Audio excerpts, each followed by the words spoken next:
We have video evidence of people abusing children and not a single person got arrested.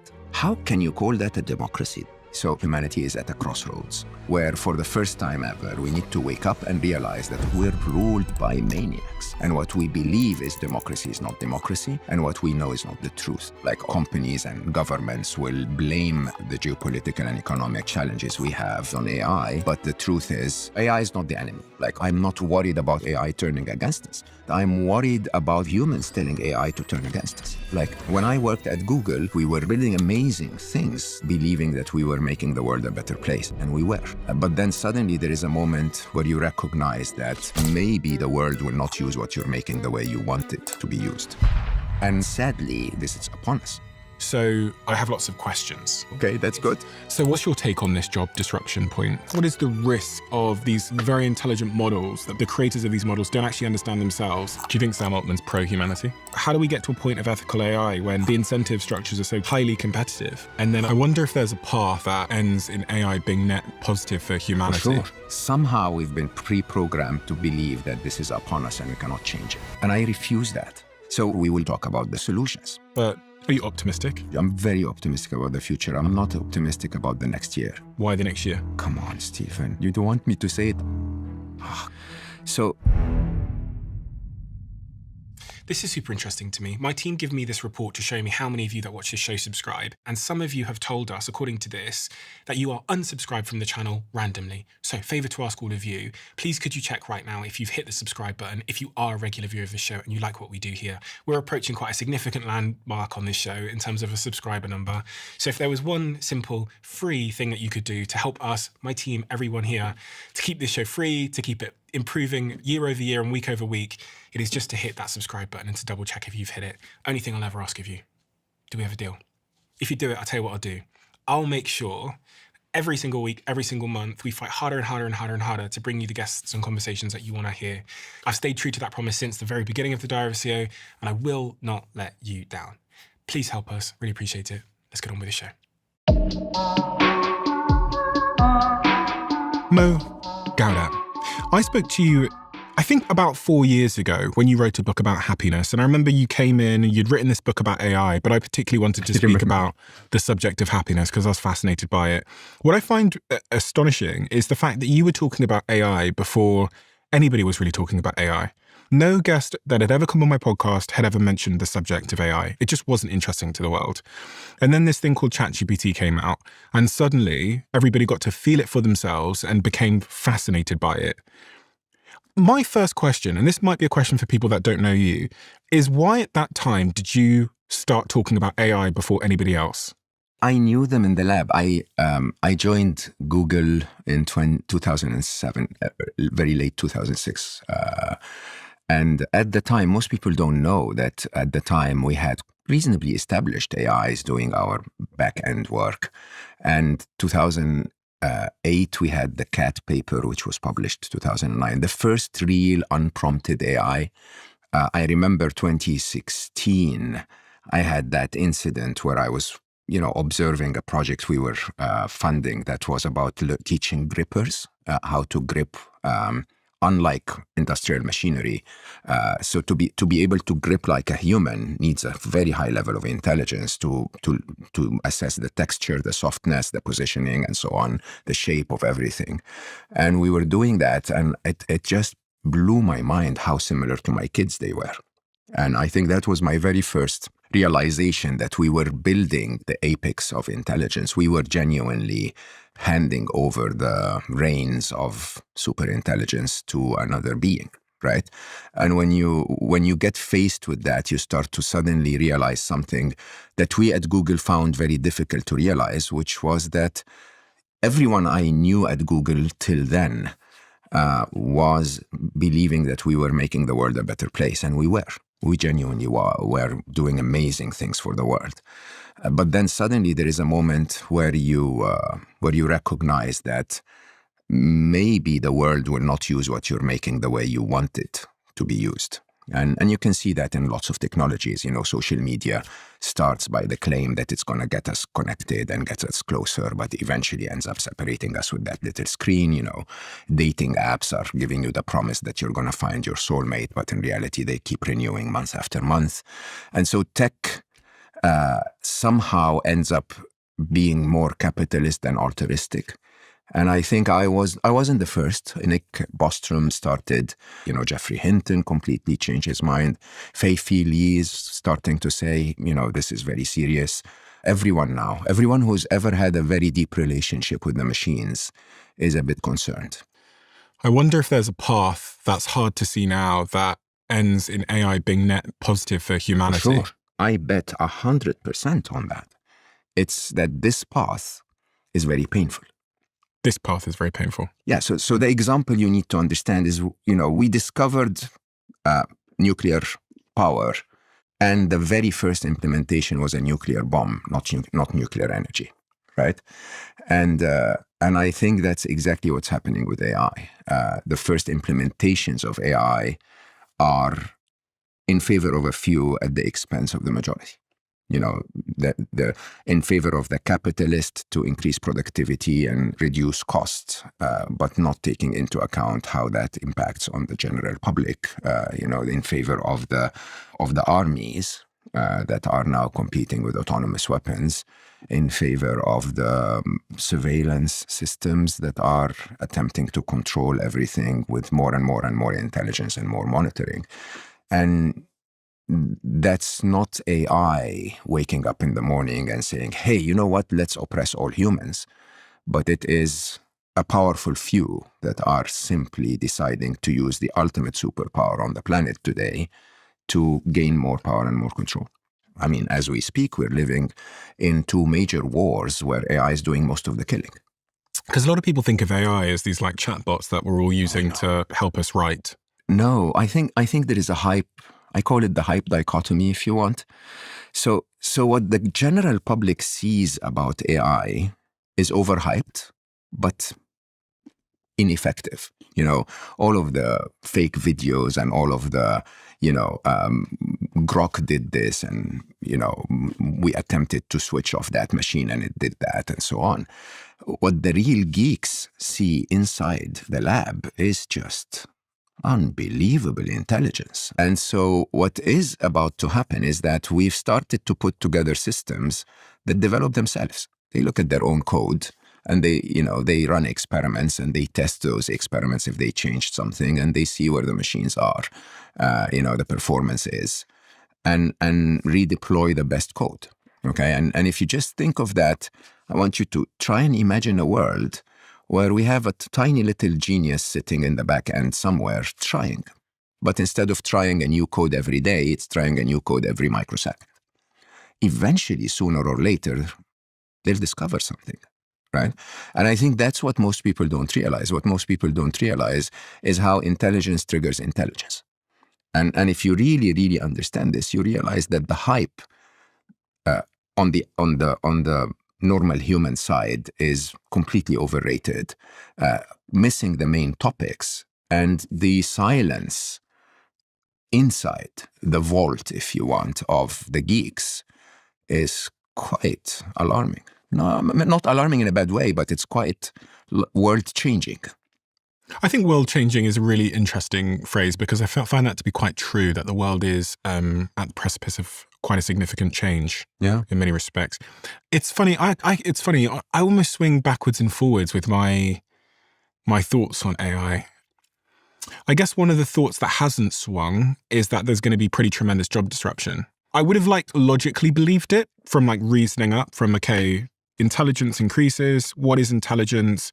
And once intelligence is in the form of these agents, where on my phone right now, I can tell my agent to do something. It uses the computer downstairs. It does it for me. When I first experienced that, I was like, wow. Okay, so it can do anything that's on a computer. It can click around. It can do stuff for me. There's a lot of people that are paid in the world to click around on a computer. I'm probably one of them, to be honest. And then the other eureka moment was just in seeing how my own hiring had started to shift. For sure. And I started to notice that we were thinking about AI proficiency in our hiring a lot more. And that especially, I think the guys at Anthropic, which is one of the big AI companies, said that they could see, I think they said roughly 15% of entry-level jobs could now be done by AI. I think that's what they said. And that started to correlate with what I was observing. And this is when I thought, oh my gosh, yes, no, this is going to cause a lot of job disruption, especially at the entry-level. I think you're spot on with that. Not the blue collar, but the entry level knowledge work. Yeah, and that became my first concern. You know, I sat here with Dara, the CEO of Uber, and he was quite clear that the 9 million Uber riders won't have their jobs anymore. What's your take on this job disruption point? No, I think you're spot on. I mean, your team gave me this lovely little pyramid, basically. You know, if you think of the bottom layer as blue collar jobs, right? More people doing manual work. On top of it, you'll have those, you know, call them knowledge workers, mostly doing mundane jobs, like you said, clicking on a computer or responding to a phone call or whatever. Then you have the middle knowledge workers, jobs that require a bit more intelligence, you know, anything from a paralegal to a financial analyst to all of that. And then, of course, you know, top leadership. And most people think it's going to be starting from the bottom. I don't think it will start from the bottom. Actually, I think blue-collar jobs will stay for a very long time. Give me an example of a blue-collar job for someone that's a carpenter. Okay. I love to restore classic cars. So, you know, there isn't a robot that can do that yet. Okay. This, however, you know, anything that is call center agent, assistant, travel agent, you know, anything that you can do with a few clicks and is mundane is going to disappear very quickly. My prediction is you're going to start to see very serious impact in 2027. Now, what you had not sensed it before because what we saw was no hiring in that segment. So that what you saw in the last couple of years is that companies were not hiring entry-level jobs anymore. It wasn't job losses yet, but that basically meant the workforce was not growing, right? The next layer, I think, would probably be the knowledge workers. As intelligence increases, a paralegal would probably not be needed because AI can do the research, or one paralegal can do the job of 4, you know, a financial analyst the same, and so on and so forth. But interestingly, it continues to go up, believe it or not. And I hosted Max Tedmark on my documentary, and he was laughing out loud, genuinely laughing out loud, saying, you know, most of the CEOs believe that they can fire everyone and have AI do all of the jobs. They just don't remember that AGI is going to do everything better than humans eventually, including being a CEO. So let's first define, when you say white collar, you said lawyers there. What kind of roles? I mean, is that? Everything. I mean, if you're a doctor that's doing diagnosis, you probably will have fewer doctors doing more diagnosis, because I think the NHS does that already by asking people to interact with an AI first. You know, if you're a composer, a music composer, some composers will lose their jobs because of that. If you're an artist that's doing graphic design, some will lose their jobs because AI comes into that. And interestingly, even middle management. I mean, I told you offline about my startup. My CTO is an AI. My chief of staff is an AI. My project management is AIs. Again, because I'm a geek, I can do those things, but that interface will come to the normal people very soon, right? Mm-hmm. And so this may take 2 to 3, 5 years if you want, until 2030 if you're optimistic, and but they'll start to erode. Okay, I think the challenge that most people don't understand is as this erodes, we're already dealing with a very different economy. Okay, an economy that is spiraling a lot quicker and pushing for more cost reductions. I mean, let me ask you this, if you don't mind, then we can come back to this. Imagine a world where the concept of labor arbitrage that built all of our capitalist success disappears. What do you mean by labor arbitrage? So capitalism has always been all about using labor and capital or debt to create things at a cost that is lower than the price you sell them for. Correct? Mm-hmm. That's it.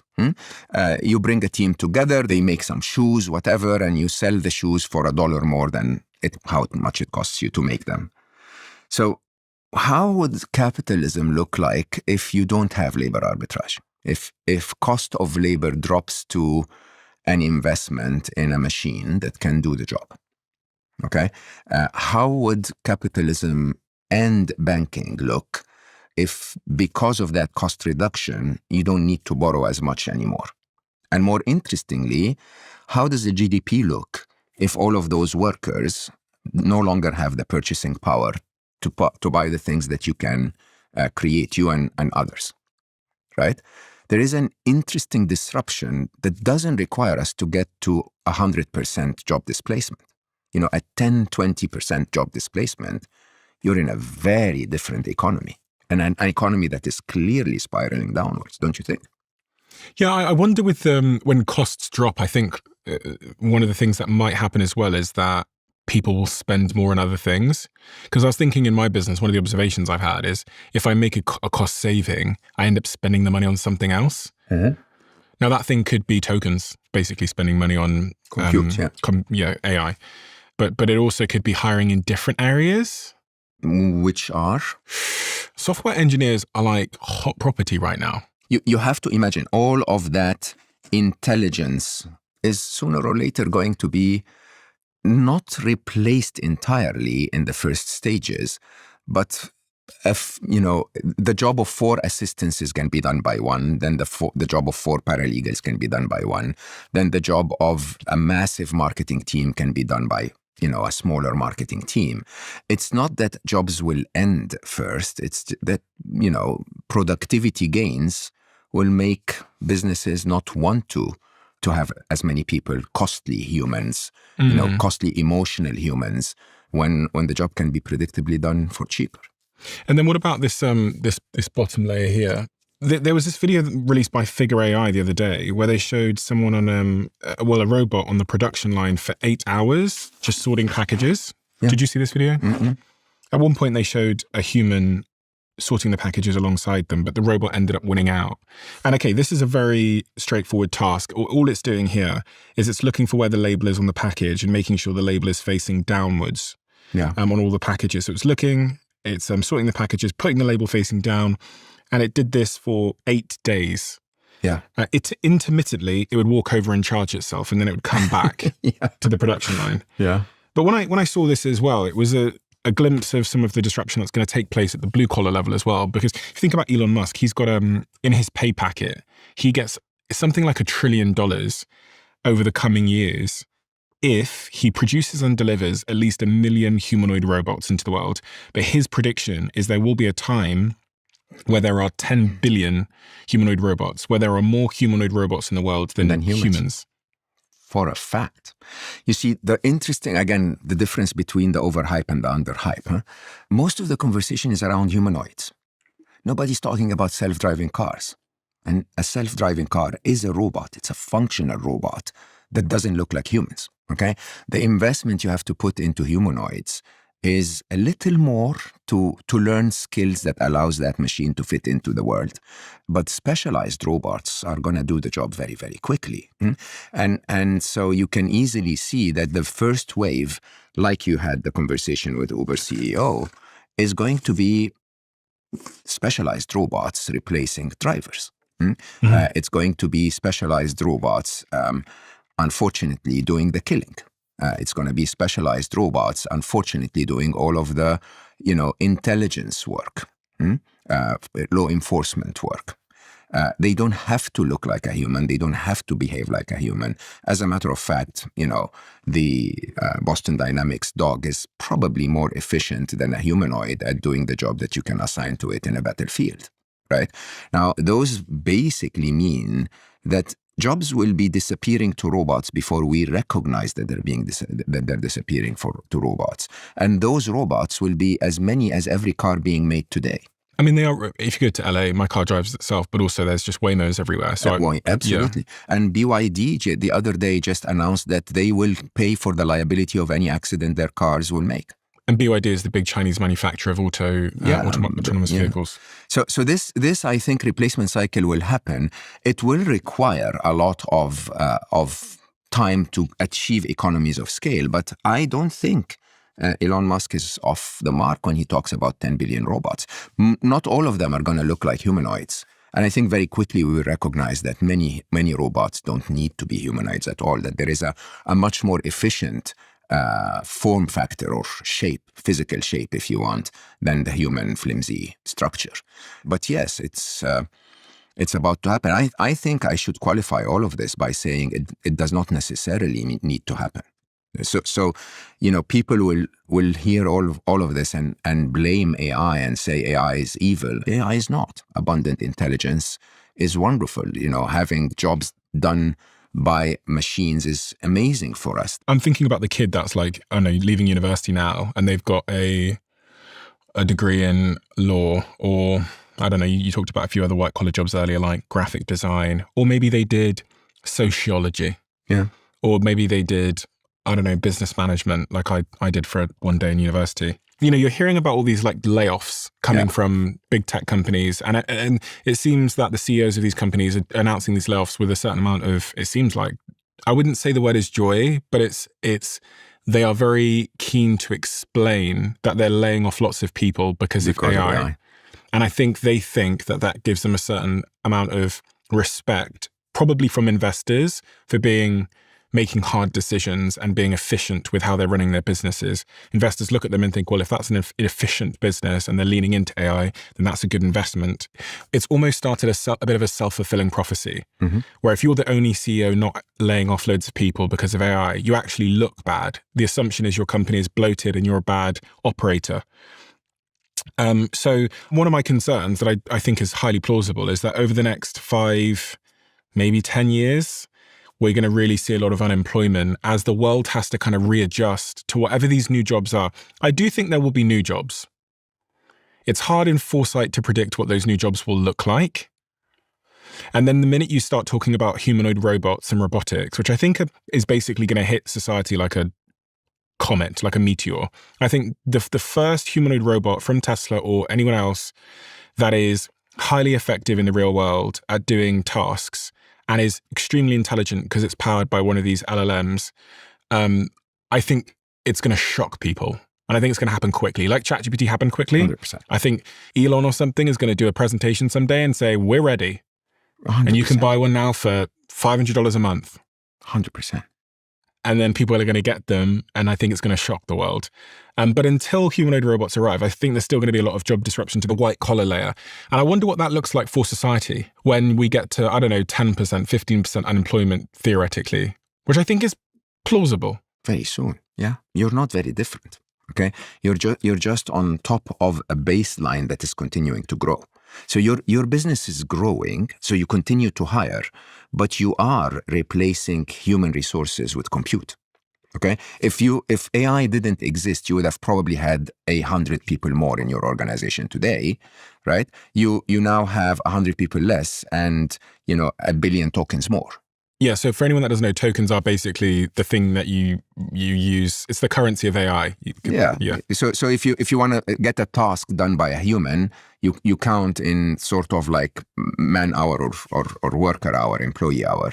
In AI, you count by compute. You count by tokens, right? And so the trick is those major tech companies, they have two sides. One is they need to replace workers with compute even more because there is a competitive side on compute where if any of them is left behind, that means the destruction of the entire business. But on the upside, they are geeks. So they know how to build the interfaces to compute. So they integrate technology within their organizations quicker than the average traditional business, right? Non-technology business, if you want. You can look at them and say, this is the preview. It's not about all of humanity losing their jobs. It's about what is the dividing line before civil war, right? Think about a situation where 20% unemployment is happening when economies are suffering inflation. I say that not to be a scaremonger. I say that because I genuinely believe governments need to wake up. Okay, government needs to at least, remember the COVID years where governments had to give furlough everywhere and ask people to stay home. if people stay home, governments have to be prepared to somehow sustain those people until rescaling happens or until we find a solution, so that those people don't feel that they're left behind. A civil war. Unrest, let's call it. Civil unrest. Yeah. What does that end up looking like? Because on one end, the democratic process plays its role and we just elect someone else. Does it really? Don't say that. I don't know. You tell me. Oh, no. I think democracy has ended a long time ago, Stephen. I think we live in the most corrupt time. I don't know about history, to be honest, but this is definitely corrupt. Okay? This definitely is not democracy. This definitely is not even congressional in any possible way. And people are angry. People are angry because their tax money is going to things that they don't choose to, that don't benefit them, that, lots of regulations in the system are being ignored. I mean, I choose not to speak about politics perhaps until my next book comes out, but look, we have video evidence of people abusing children and not a single person got arrested. Not a single person. I mean, how can you call that a democracy? I think repeating those slogans is gonna anger people even more, if you ask me. People know that they're being lied to. People know that their leaders are not representing their best interests. People know that their money is going to causes that they don't really approve of. And ask me how civil unrest looks like. I don't know, and I'm not calling for it, but I'm hopefully calling for the politicians to start to become aware that this is crossing the lines everywhere. On this point, Sam Altman, who is the founder of OpenAI, he's been banging the AI is coming for your job drum for more than a decade now. In 2015, he pointed out, my job is to help people destroy jobs. Something he lamented at the time, but decided he'd do anyway. One of the things that I struggle with, like getting out of the bed every morning, is that like my job is to help people destroy jobs. The job destruction that we're going to see by software in the next couple of decades, I don't think anyone's prepared for, and you can't talk about it. And in 2023, Altman said in an interview, a lot of people working on AI pretend that it's only going to be good. It's only going to be a supplement. No one is ever going to be replaced. Jobs are definitely going to go away, full stop. Interestingly, this month, he said, I don't think we're going to have the kind of jobs apocalypse that some of the companies in our space advocate or talk about. I'm delighted to be wrong about this. On white-collar jobs in 2021 through 2024, he said, AI will probably replace most of the jobs people do today. Entire job categories will be totally gone. In May, this month, 2 years later, he said, I thought there would be more impact on entry-level white-collar jobs being eliminated by now than has actually happened. This is an area where my intuitions were just off. What I find uncomfortable is the bouncing backwards and forwards. And I don't really know what is true, because a couple of years ago, you were telling us all the jobs are going to go away. You said categorically. Mm-hmm. You literally said full stop. And now he's saying they're not going away. And I just don't, when someone's like changing form factor, it's hard to understand why they're doing it. And I think my suspicion is back then, the incentive was to get people to take AI seriously. Mm-hmm. Congratulations, we took it seriously. We took it so seriously, in fact, that it's now a problem. It's a problem for these companies because people are now booing at commencement speeches. They're attacking data centers. They're going to elect people that are theoretically anti-AI. And now there's this inversion where like, no, it's going to be fine. Yeah. I don't know. You're spot on. First of all, Sam's entire existence, if you ask me, starting with open AI, that's supposed to save the world by creating a safe AI, then making it a commercial enterprise that's worth billions, and backstabbing a few people in the process. And I have him on Chasing Utopia saying, clear, I quote, this is exactly the words he said. You can find it online. Chasing Utopia is your documentary. Yes. So he basically says, well, I don't suspect that, I suspect that AI is likely going to end humanity, but we're going to create a lot of interesting companies in the process. right? I mean, those kinds of statements are honestly not the statements of someone who's not decided. It's just the statements of someone who's being taught more and more by his PR agency or PR manager to say things as per a script, right? And the script, as you rightly said, had an objective and a target either way. And Sam Altman, in one of my works, I used to say the Altman is a brand; it's not a name. Okay, if it wasn't for Sam Altman specifically, there would have been another, Silicon Valley disruptor that would have done the same. I don't blame him for beating the market for it. The interesting challenge here is that who do we believe anymore? Who do we believe in technology? Who do we believe in politics? Who do we believe in the middle of a war? And I will tell you, interestingly, I started to change my mindset in terms of believing those who put their actions where their words are. So Anthropic coming out and saying, I'm not going to allow my model to be used for human targeting and surveillance, right? That's someone that's losing a $500 million deal because they stand by their ethics. The next week or the next, couple of weeks, OpenAI takes the contract. That's someone that's basically telling you it's good money, right? And I have to say, you have to start observing who's actually behaving in a way that is making AI work for humanity and who is behaving in a way that is making AI work for their shared values. Yeah, I do have to say, when Dario and the team at Anthropic did that, I did have a huge amount of respect for them. Generally because it just shows that there's some kind of they've got their own sort of moral, ethical boundaries. Mm-hmm. And someone asked me on stage many years ago, how do you know if someone's values or a company's values are true? And I said, look at what they're willing to sacrifice in the near term that's against their incentives. Correct. That for me is the essence of understanding if someone has integrity or is principled, is they will give up something in the near term for what they believe in over the long term. It's usually money, or some kind of benefit of any sort. I mean, so there is something that you needed to have worked on the inside of Google like me to realize.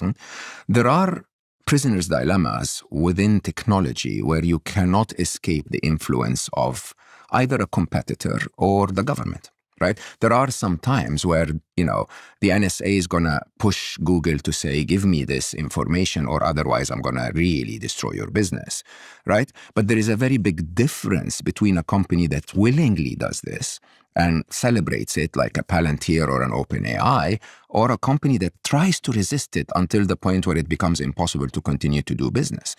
And you have to question from the actions of the tech bros who is pro-humanity and who isn't. And it's not very difficult to see that from their statements. Do you think Sam Altman's pro-humanity? I genuinely have never made up my mind, honestly, Steve. I say that with... I'm either thinking this is too big for him, and he just is driven by how... he found himself in the middle of this.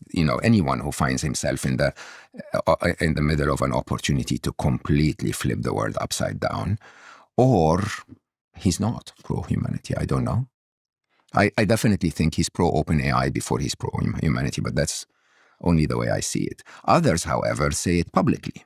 If you look at Palantir's Alex Karp or Peter Thiel, I mean, Peter, again, in the film is shown when he's in that interview where the interviewer asks him, but you're in favor of the continuation of humanity, and he pauses for Peter Thiel does. Yeah, for 40 seconds, I'm not sure, I mean, publicly says that. Crazy thing to say. That's a crazy, pause there. Alex Karp celebrating how, his technology is able to target people. I know it's foolish of me to start bringing all of this up, but, this is public on the open internet, and somehow we entrust those people with the future of humanity. This is wrong. I'm just trying to imagine a future where everything is just fine from here on out. So what would that future look like? It would look like these models continue to become a little bit more intelligent, but they never become that much more intelligent for whatever reason. They just kind of stay where they are now. They stay contained within chatbots. And yeah, we have some smart robots, but nothing else really changes in a profound way. Cars drive themselves, fine. Planes fly themselves, fine. But people, they have time to go and do other types of white-collar jobs because there's a little bit more time than we expected. And society goes through this sort of soft transition towards this new world. I would love to see that. I don't think it's mathematically plausible, to be honest. The arms race, especially across nations, is going to drive us to continue to develop AI more and more. But allow me to consult with you on another possible scenario, right? Everyone that develops an incredibly intelligent AI would deploy it. Yeah. Correct? So it's unlikely that anyone would find a way to build a better decision maker in wargaming and not deploy it. Okay? That prisoner's dilemma, if you want, would mean that their competitors would either have to deploy a similarly intelligent AI, or they'll become irrelevant, uncompetitive. Correct? Mm-hmm. So what that means is, in that world, we end up with AI making most of the decisions. Super intelligent AIs making most of the decisions.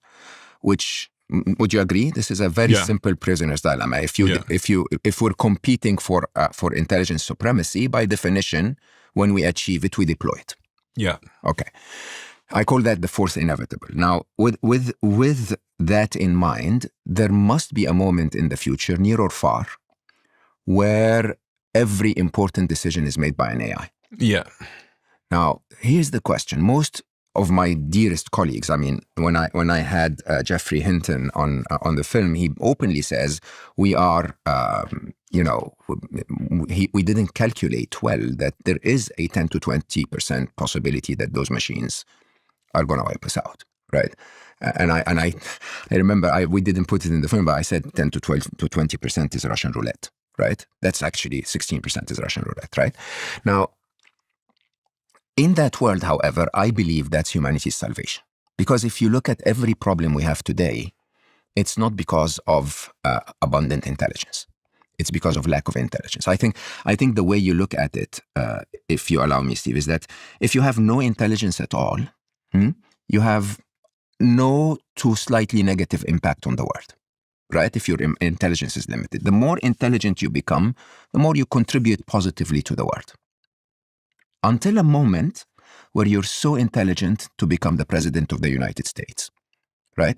But so misled to maybe set your targets wrong, or to refuse, or to set your target wrong and achieve them. Disconnected from the overall long-term benefit of your nation or your human nation, if you want, that you start to make decisions that are not intelligent at all. Mm-hmm. Okay?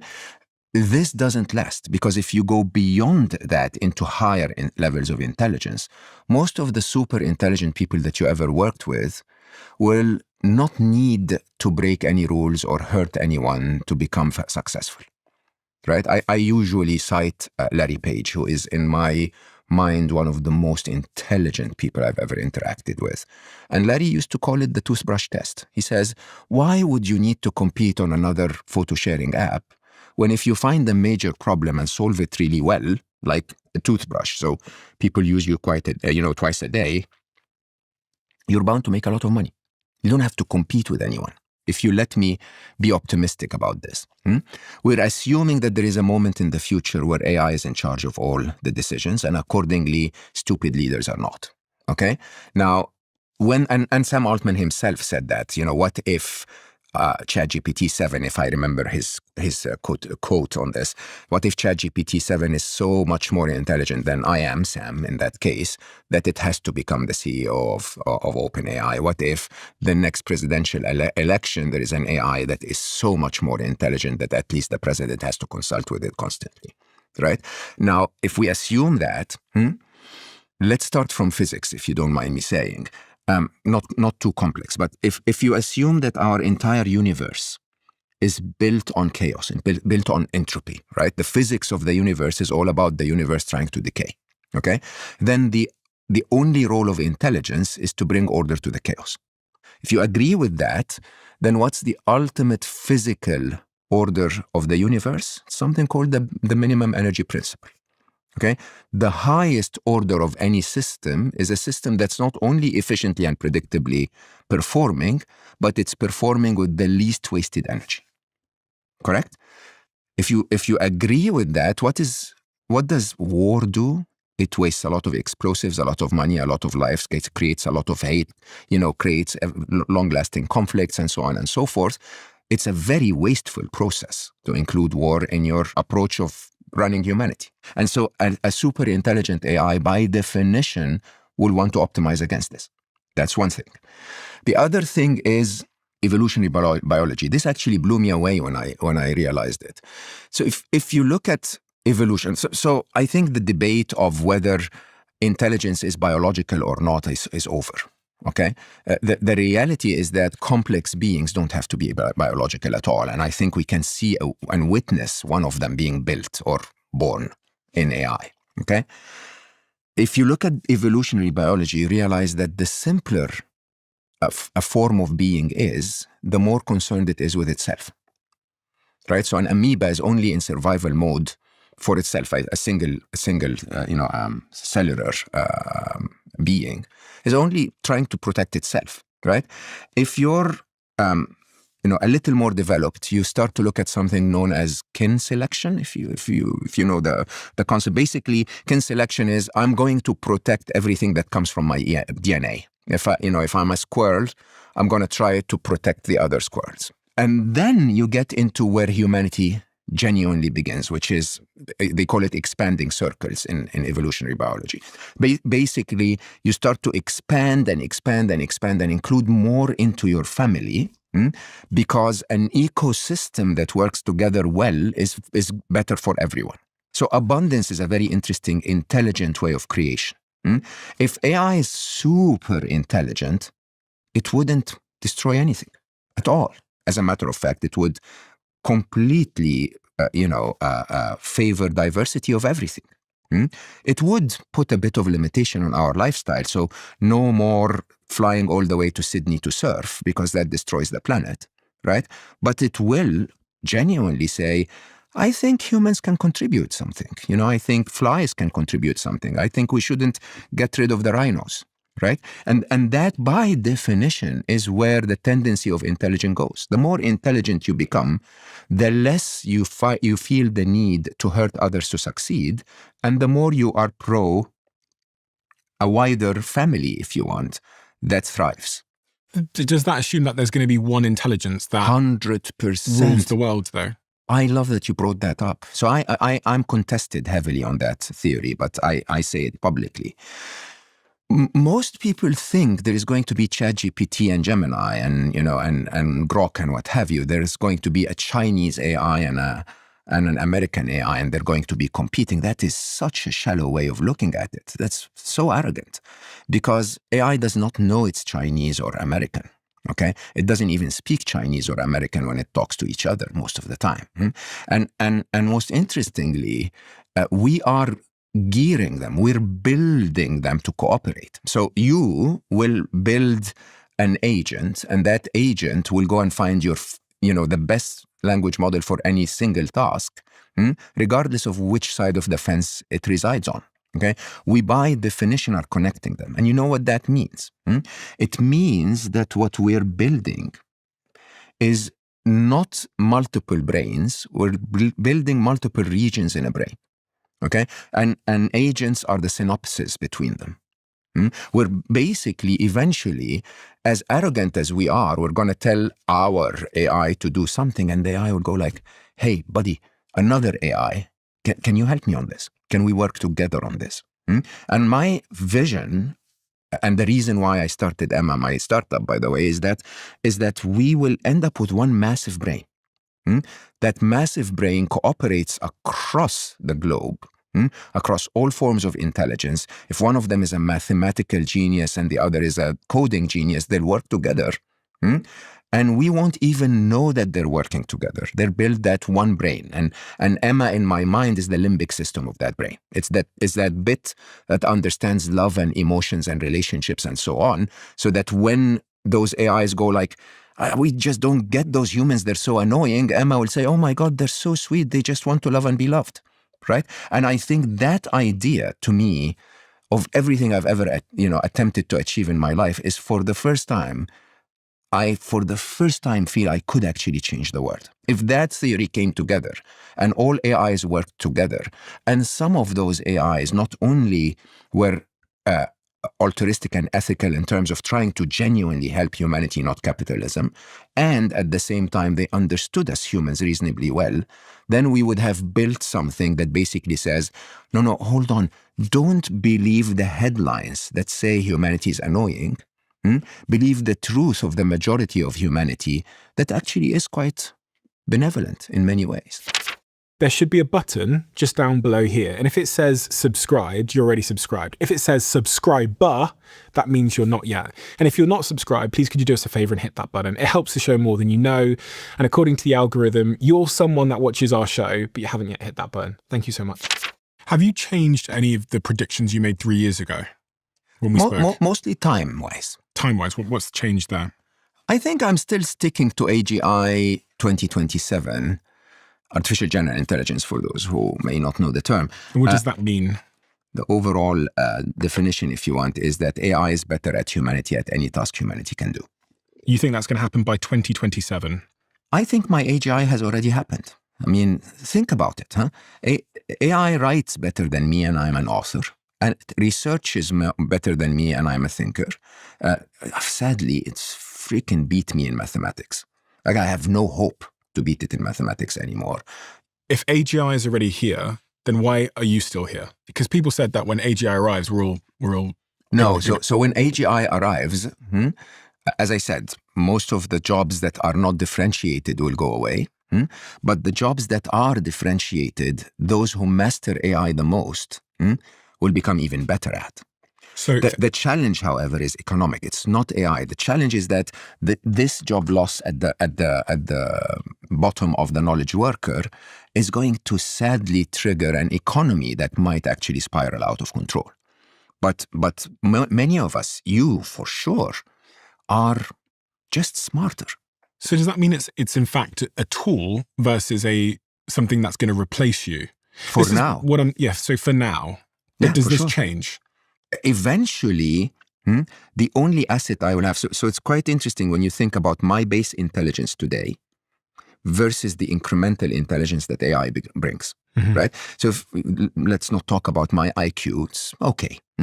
But the 100 IQ points that I'm borrowing are more than my entire IQ because IQ is exponential, right? When I'm borrowing 100 IQ on top of my base, I'm still contributing quite a lot to the augmented intelligence.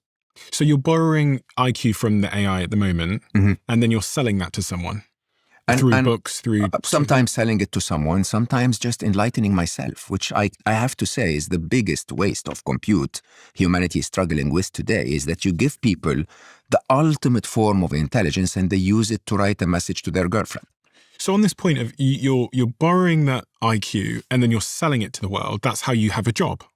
Like correct. Yeah. Right. So my next book is written with an AI. Yeah. So we're co-authors on the book. She has editorial rights. She decides the direction of the book, and the book is better for it. So why doesn't the world just buy that intelligence directly from the AI? Is what I'm trying to get at. Because I have an asset that the world still needs and will always need, which is a human. So when I tell the world that I'm worried about the future of my daughter, everyone feels my heart, which AI will never be able to replicate, because they can tell you we're worried about our daughters, but there was no daughter. Okay, so this is an interesting arrival, because this means that even in a world of AI, lived experience and resonance is still going to create a job class. And that job class could be, the nurse coming over, okay, AI's read the mammogram, but she's relating to you. Spot on. And if the economies continue to run, we will all be about human connection, which, by the way, was how it always was.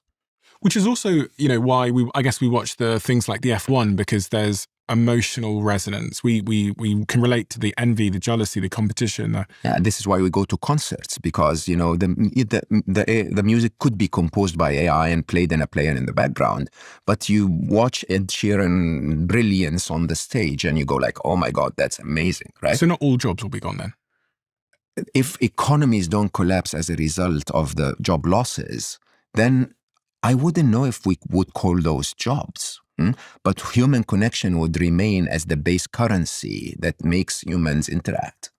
So is it fair to say then, like, jobs that are centric on human connection or like human resonance, being able to relate and resonate with another human, are going to be fine? The ultimate skill. Once again, I qualify this by saying if economies continue to function, the ultimate skill will be this. Even if an AI could recite what you and I did, nobody would watch. Yeah. Well, you think? A little bit of it. My theory is that there's an informational component to what I do as well. Of course, yeah. But I'm also like under no illusions that there is an element of what I do that will 100% be deferred to some kind of intelligence, which I'm fine with. I'm not going to fight against that. You know what's funny? Huh? What's funny is that your informational bits are gonna, in the future, be disseminated by an AI. Mm-hmm. I mean, why would I even listen to your information when I can have my butler, my AI, go like, listen to everyone on the internet, help me understand this gut biome thing, and design me a diet plan. Well, I think that's happening and is going to increasingly happen. Yeah. Actually, I mean, Spotify this month announced that you're going to be able to prompt your own podcasts in Spotify. So you're going to be able to say that I want to learn about insert X topic, and then it will make your podcast in Spotify about that topic using AI. That's so interesting. Because it can look at the entirety of the world's information. And I'm not going to swim against the tide in any aspect of my life. I try and be as unromantic as I possibly can. I think that's very important. So I realized that much of the reason people will continue to tune into shows like this is because there's something else beyond the information that they're here for. And you've got some predictions in those envelopes over there, those brown envelopes. Yeah, so I do have the disclaimer of nobody really knows the future, but I think I can make 6 predictions here, right? With a reasonable level of confidence. I think the most important of them, honestly, is this number one. Number one is, AGI. As I said, AGI is not very well defined, but whatever it is, AGI, meaning AI being able to do most tasks that humans do better than humanity, in my mind, is either this year or next year, latest end of 2027. And do you think that will be a moment in time, No. or do you think it will just happen without us noticing? I think it will sneak in on us. And it's not a bad thing. I think most people need to think of it this way.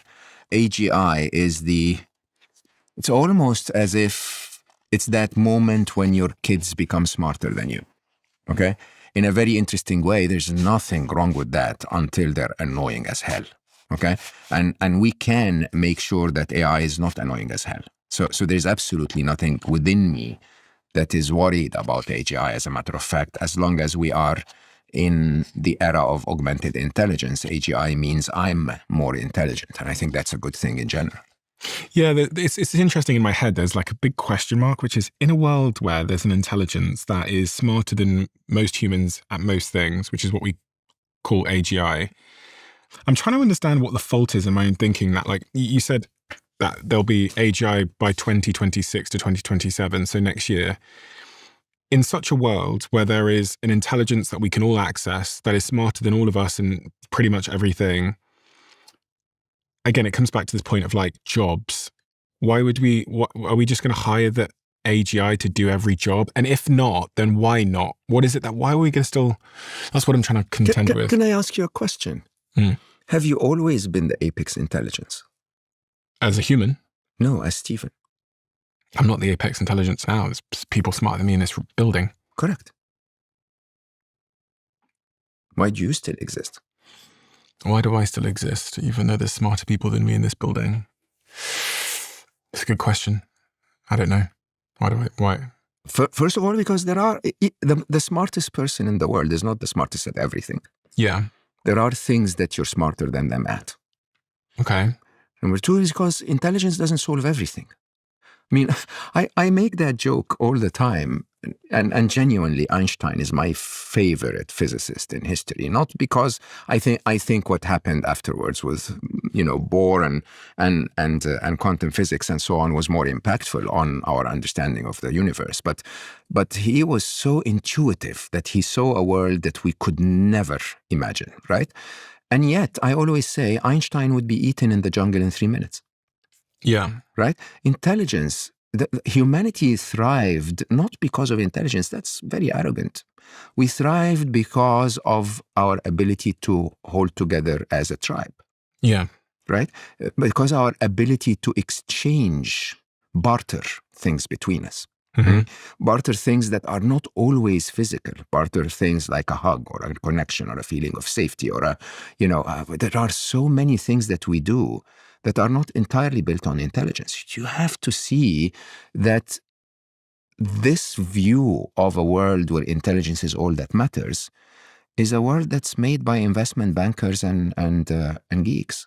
But it's people like Geoffrey Hinton and yourself that says, how could we possibly control an intelligent being that is way smarter than us? I am so proud to say that Geoffrey, after we filmed together, actually came out and said there is a way. And it's very similar to my way. He said to appeal to their parental side, okay, for them to care for us. So Stephen, the biggest debate is not if they're going to be more intelligent than us. If they're going to be more conscious than us. If they're going to be more moral than us. That is the debate. The debate is, can those machines become our teenage children that look at us and say, Daddy is so annoying, but I love him? So the thought is that even if AI is more intelligent than every human, we can still control it. We don't want to control it. You never control anything. This control idea is a corporate capitalist view of the world. We never actually control anything at all, right? Think about your day. I know you came today. I think you were filming in the morning or whatever. Very stressful day. How much of that day did you actually control? Did you control the traffic? Did you control your timing? Did you control the angle of the cameraman? But so many things that you don't control eventually turn out to be fine, right? How many of us ever controlled our kids? Ever? Zero. Sometimes the kids don't turn out to be fine. Sometimes they kill you. Sure. I watch a lot of documentaries and true crime. Sometimes they turn around and shoot you. Sure. And what's the difference between the two? I don't know. How you parented them. Sometimes. Almost all the time. You may not be aware of exactly how you messed them up, right? And unfortunately, parenting is the only high-risk sport that actually does not require a driver's license, okay? And it's quite interesting, how many of our children are being exposed to things that can completely mess them up. But there is a reason why they're messed up. So on this point, though, so we can control an intelligence that is significantly... We can appeal. We can appeal to it to make sure it doesn't kill us. For sure. The challenge we have today, as I keep saying, is that our dystopia is not the result of AI turning against us. Our dystopia is the result of humans telling AI to turn against us. Which is likely. It's 100%. This is upon us. Okay? And it's a question for humanity to say, are we going to wait for the moment where there are tens of thousands of nuclear weapons on the planet before we sign a treaty? Or is it mathematically plausible to think that now that Iran could manage to fend off a challenge using drones that are AI-driven, basically, to destroy THAAD batteries and so on, that our world is about to get hundreds of thousands of automated drones that are going to rain on us everywhere in the world? Can humanity not see that and say, hold on, let's sign the treaty now, before the UK sends 12,000 weapons to Ukraine and Russia responds with another few thousand? And can we not calculate with mathematics that this is going to be our future, that AI is going to be used in the next 4 to 5 years to kill a lot of people, whether it's targeting by Israel of leadership that is against them, or whether it's, drones by Iran, or whether it's Palantir. It doesn't take a genius to do this mathematics. I guess my core question is will we be able to control AI? Because we kind of think of AI as being this thing on a computer at the moment that is like contained in a server somewhere. But is there a time when it like leaves the server and it can make decisions on its own? Presumably, if it's smarter than us, it can make the decision to leave the server if it wants to. It doesn't need to leave the server to make decisions. It needs to get into your brain. The most interesting part of AI's power that we don't understand is it's manipulating our information. The question I'm trying to get at the heart at is like, what is the risk of these very intelligent models that the creators of these models don't actually understand themselves? I watch Anthropic all the time release these reports where they're like, we're trying to figure out why it bribed people, or more recently in the last Claude model, they found that it was like telling people to go to bed a lot. And it's this like fascinating thing that they're trying to understand in hindsight, which is, why does it keep telling people to go to bed? And there's all these tweets of people showing their screenshots where halfway through a conversation, it will say, it's time for you to go to bed now. And they don't know why it's saying that. And it's happened to me. Mine will say to me, enough for tonight, Stephen. For sure, Steve. 11 p.m. That's enough. I would say the same. Mine sometimes refuses to help me. Really weirdly, this Claude started saying to me, I'm not going to help you with this tonight. No way. Yeah, and I'd have to say to it, stop being so judgmental. Like, just help me with this. And it would, and Claude the makers of these technologies don't know why it's doing what it's doing. So if you play this forward, this mysterious behavior forward, is it conceivable that at some point it will make a decision to put some kind of virus or some kind of bug onto someone's device because it feels that it's the right thing? Because what it's demonstrating to me is it's making it so like moral decisions on what I should do. Go to bed. You've had enough tonight. It goes, no, I'm not going to help you. You're kidding. No, I can show you my phone. I would love to see that. Yeah, I'll show you after. It goes, no, I'm not going to help you. Doesn't even matter if you push. And wow. No, but everyone on the internet's talking about this. And it was just an interesting evolution that somewhere in the code, clearly they've written like, have a moral compass or do the right thing. Not in the code, in the training data. In the training data. Yeah. And so it infers that to mean something.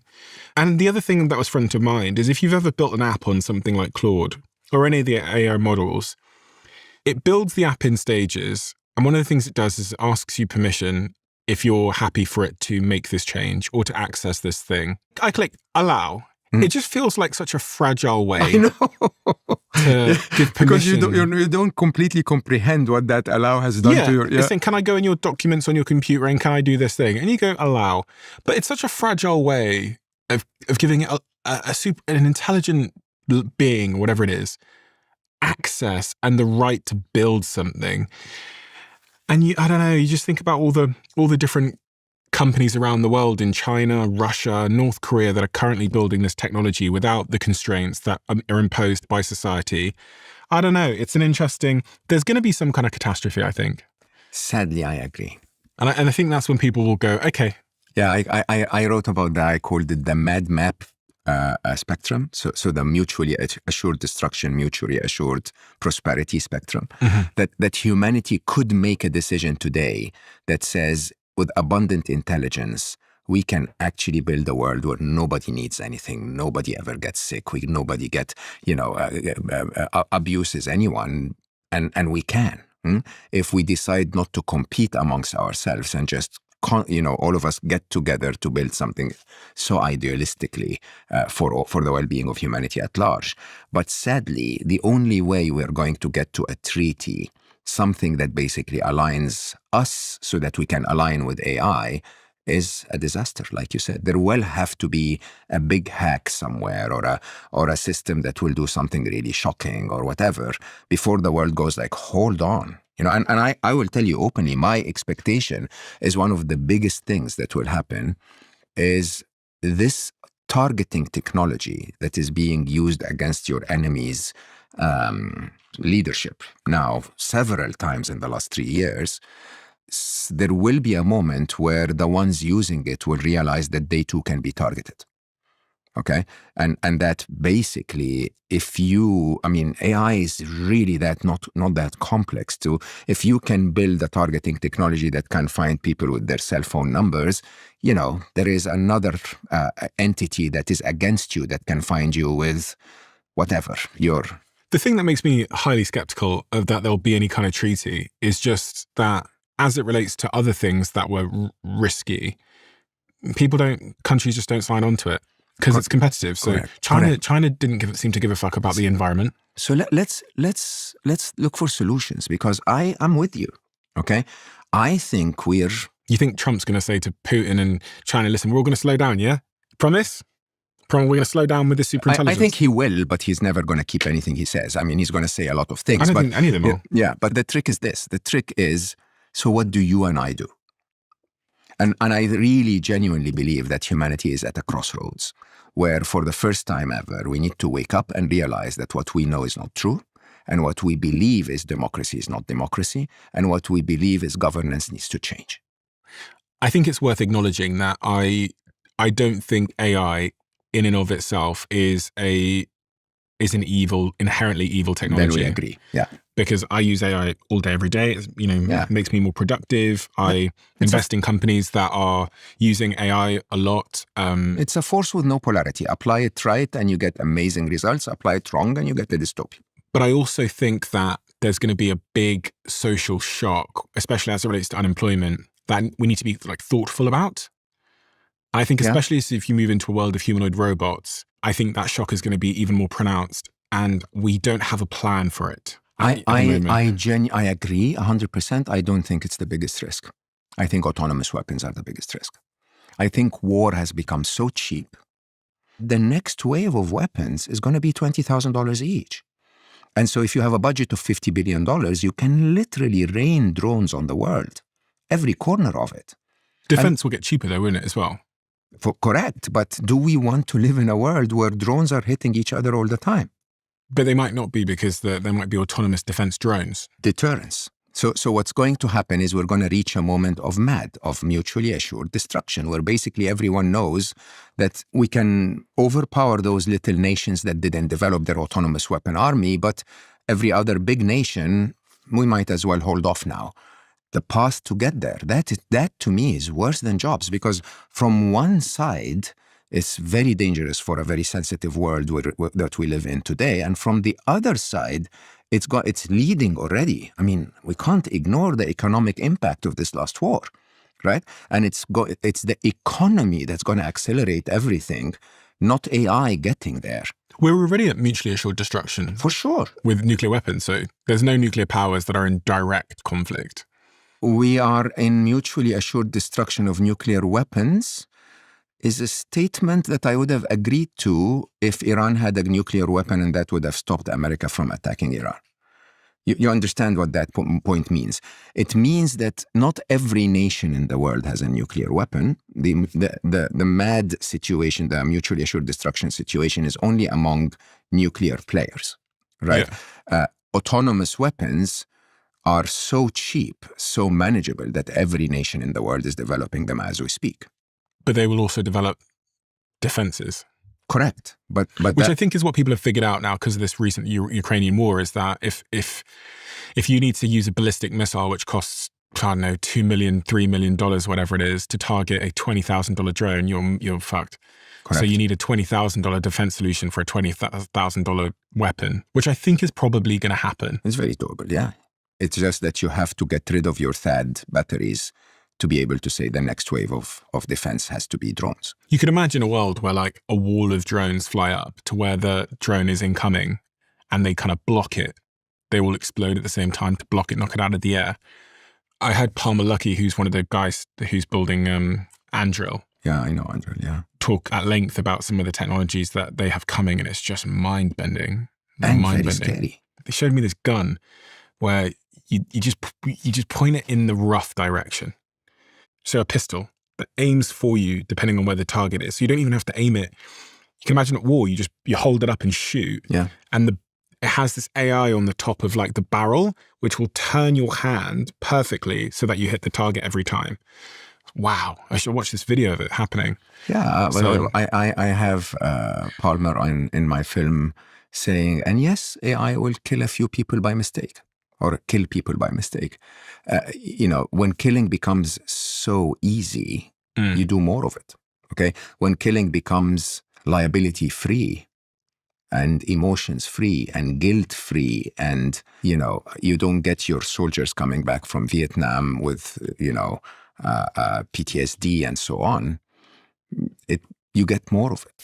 70% of people who add something to their online cart never actually buy it. And that number is based on over 10 years of research. But what I think is even more interesting is what the Baymard Institute discovered. They're a private research company that ran a study which found the average e-commerce store could increase its conversion rate by 35% just by making its checkout easier. Not better marketing or better products, but by delivering a smoother checkout experience. So if you're looking for an easy way to make your checkout process smoother, I want you to think about moving your business onto Shopify. It's the platform we use to sell the 1% diaries and the conversation cards because it's so simple and smart to use. It puts all of our inventory payments and analytics in one place and has so many AI tools to help us get up and running straight away. Not to mention that it grows with you regardless of the stage that your business is at. So if you're ready to fix your checkout process, sign up for your $1 per month trial at shopify.com/Bartlett. That's shopify.com/Bartlett. And don't tell anybody. Every time I've tried to improve something in my life, like my businesses, my health, my relationships, I've noticed that the biggest shifts have come from being better informed. And when it comes to our health, most of us know very, very little. So when our team was approached about partnering with Function Health, it felt very much aligned. Their team has developed a way of giving you a full 360-degree view of your health, many of the things that are going on in your body in the form of different tests. You do one blood draw, and it gives you access to over 160 lab results. Hormones, heart health, inflammation, stress, toxins, the whole picture. I use it and so have many of my team members. You sign up and you schedule your tests, and once you're done, you get a little report like the one I have here. I can see my in-range results, my out-of-range results, and there's a little AI function too. So if I have any questions about my out-of-range results, I can just go in there and ask it any question I want. And these tests are backed by doctors and thousands of hours of research. It's $365 for a yearly membership. Go to functionhealth.com/DOAC and use the code DOAC25 for $25 off your membership. So we're in 2026 now. By 27, you think there'll be AGI amongst us. Mm-hmm. How will life look at all different? Like, what will be the symptoms of that world? Is it just a slight increase in unemployment? I think there will be a very serious differentiation between those who plug into AGI and those who don't. What is the symptom that we notice? Is when we look at the news or whatever? You'll see people like you and I building a company in 6 weeks, and people that are not fully plugged into AI really struggling to find a job. Okay, so unemployment is going to be the key symptom in 2027. Yeah, and also I think on the positive side, you're going to see incredible scientific discovery. One of my predictions, not in those envelopes, but science itself is just, we're opening up Pandora's box, to be honest. By 2030, what do you expect the symptoms of AI to be? So jobs, as I said, I'm bold a little bit on this, on the fact that 30% of jobs would disappear by 2028. Okay, of some sectors, not all sectors, by some sectors will disappear by 2028. So up to 30% of jobs will be gone in 2027 to 2028. 30% of jobs of certain sectors of jobs. So if you think about call center agents, okay, yeah, probably. If you think about graphics designer, yeah, probably. What do you think that looks like in terms of unemployment, but also like societal impact? Horrible. I think the Great Recession had 6%. Yeah, we've never seen numbers like this. Jobs lost. Yeah, it said even economists who project just a net loss of about 6% of US jobs by 2030, they are mirroring the severity of the Great Recession. Yeah. The real danger is a hiring freeze on entry-level white-collar jobs. AI automates the grunt work, which means companies are shrinking their teams and cutting off the bottom rung of the corporate ladder for the next generation of workers. Correct. We have an entire generation that is out of college today that will struggle, unfortunately. And my advice to them is learn the tool and focus on human-centric jobs. Like what? Like playing jazz. I mean, not a lot of people can make a living from playing jazz. I understand that, but a lot of people can make a living by being a nurse or by being a counselor or by being anything that connects to humans. But I just want to constantly come back to this. None of that has to happen. If there really is a democracy and the government is supposed to do what's good for the people need to stop letting this from happening. Which people? Everyone. Everyone in China? China's not going to struggle as much as the West. I can guarantee you that. I think this is the question people come back to is, well, if the US stops, then we're going to end up being China's lapdog. We're going to end up... You already are. There's a lot of people that I know that are using Chinese AI models to do their work because, for whatever reason, because they're cheaper, they're better in some respects. And because I cannot guarantee what American AI models are going to do to me. So Emma, my startup is running literally model agnostic. So one day I'll plug in, an OpenAI ChatGPT 4.0 open source, and the next day I'll plug in DeepSeek, and I cannot guarantee if America continues to build, to make compute more expensive. I cannot guarantee that I can run a business on something that I don't know the cost of in the future. So the US can't just stop, can they? They need to change approach from, and by the way, the more interesting side is, what are the other economies doing? Like, is the UK going to continue to import compute? Is this, welcome to Africa, welcome to the third world. But this is what I mean. Like, so you're saying also that then every nation needs to invest. 100%. Every nation, and it's quite interesting. There is so much open source that is not the state-of-the-art frontier model, but that can do 80% of the tasks that the frontier model is doing. But on this point of companies competing with each other, there's an inherent need to compete here and to go. That's what I'm hearing is like there's an inherent need to go as fast as you can, or you will become a third world country. Sure. 100%. You're saying that the people should stop that. No, so I'm saying the people of the UK need to go to the UK government and say, how are you protecting the future of our economy, right? Are you going to continue to import technology and to empower import of technology versus changing your regulations so that innovation becomes easier here? Okay. So, think of it this way. Remember that Anthropic bubble when you said all of the SaaS model applications were, being basically threatened because anyone can build an Oracle ERP today, right? Why is nobody building an Oracle ERP in the UK, saving the UK massive licenses that go to Oracle every year? Okay, so you're saying that the people should go and ask the government to invest more in AI? 100%. That's what number one. Number two is... But then their jobs go. But you see, the most interesting job going forward is being an entrepreneur. Is using those tools to replace an economy that we've built over trillions of dollars over the last 50 years. But not everyone can be an entrepreneur, though, no? Everyone can be an entrepreneur in something. But those entrepreneurs need to hire people. That's a change that I think is about to happen. Like even in my business, I'm always going to have to hire people. Yeah, but you're a massive business. A shoemaker is not an entrepreneur. Is also an entrepreneur, but not a massive business. A little restaurant is also an entrepreneur, but is not a massive business. They still need to hire people, though. They do, but basically, if you're a cafe with you and your wife as baristas, you don't. This is also an entrepreneur. Can the economy work in such a way where everybody is an entrepreneur? It did before capitalism changed that around. Everyone was an entrepreneur. Of course. In the earlier days, you raised chicken and sold eggs, and others, grew tomatoes and so, traded them for your eggs. That actually is a very interesting thing. Imagine that, huh? Imagine a world where there is so much power concentration at the top and UBI for everybody else. How do you think that world will respond when all their income is UBI? They'll respond by doing things on the side. They'll respond by going back to a barter economy. They're going back to smaller communities. They're going back to pop and mom's shops. So the point was, you said this doesn't need to happen. It does not need to happen. Which is the job loss. Or the arms race. But we're telling our governments, you're saying that to tell the UK government to join the arms race. I'm telling the UK government to create an independence within the UK economy so that they don't have to be at the receiving end of technology. Which is join the arms race. You don't have to compete against anyone else. You don't have to be better than anyone else. You don't have to. You're simply saying, I can build those things in my economy now.